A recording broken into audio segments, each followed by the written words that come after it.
Bonjour, je me présente, Yann Yautier, urbaniste à la Ville de Granby. Aujourd'hui, je vais présenter le projet de règlement PP 27-2023 qui vient modifier le règlement de zonage. Premièrement, il y aura lieu d'apporter une modification à l'article 2 du projet de règlement. On enlèverait dans la définition d'équipement de loisirs qu'on va modifier les tables à pique-nique. Dans le fond, vous allez voir, là, c'est la première article, à l'article 2, là, on vient revoir la définition d'équipement de loisirs. Ce qu'on vient faire essentiellement, c'est enlever, comme on l'a dit, pour la modification, les tables à pique-nique. Également, on a enlevé les supports à vélo des équipements de loisirs, dans le fond, pour que ces deux types d'équipements, on n'ait plus de normes d'implantation sur les terrains. Là, on va venir gérer d'autres types d'équipements de loisirs autres que les supports à vélo puis les tables à pique-nique. À l'article 10, dans le fond, l'article 3, ce qu'on va venir modifier, là, c'est au niveau de l'article 117, au niveau de la protection des érablières. Présentement, on autorise un prélèvement d'arbres de l'ordre de 10 des tiges sur une période de 10 ans.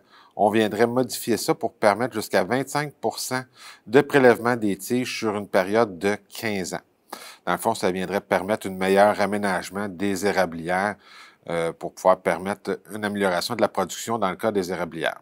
À l'article 4, on va venir créer une nouvelle zone résidentielle IL13R à même la zone résidentielle actuelle IL04R. Comme on peut voir, là, c'est sur la rue Robitaille, proche de la rue Old Shefford et de la rue Mountain. La zone IL13R, on la voit définie.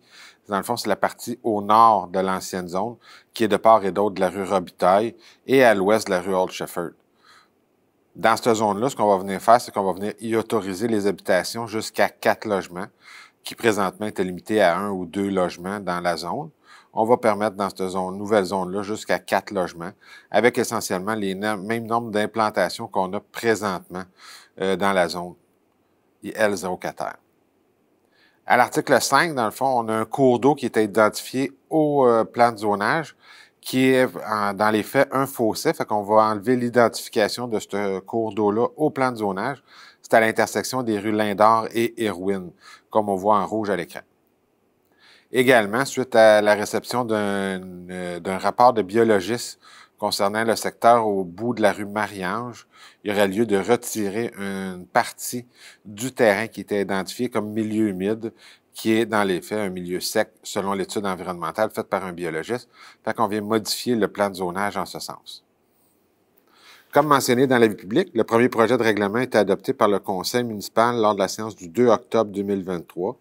Le projet va faire l'objet d'une assemblée publique de consultation qui va être tenue à l'Hôtel de Ville le 18 octobre 2023 à 18h30, au cours de laquelle on va expliquer le projet de règlement, les conséquences de son adoption, puis on va entendre les personnes qui désirent s'exprimer sur le sujet. S'il y a lieu, les commentaires recueillis vont être transmis au conseil municipal à l'occasion de l'adoption du second projet de règlement lors de la séance du 23 octobre 2023. Puisque le projet est soumis à l'approbation des personnes éligibles à voter, les citoyens concernés vont pouvoir demander la tenue d'un registre du 28 octobre au 5 novembre 2023 inclusivement. Un second avis public détaillant la procédure à suivre pour demander la tenue d'un registre va être publié le 28 octobre 2023. On vous invite également à prendre connaissance de l'avis public ainsi que du document intitulé « Calendrier d'adoption » que vous retrouvez dans le même onglet que la présente capsule, lequel va résumer la procédure d'adoption du projet de règlement. Finalement, pour obtenir plus d'informations quant à vos droits comme citoyen relativement à ce projet, on vous invite à communiquer avec les services juridiques au 450-776-8277. Merci, bonne fin de journée.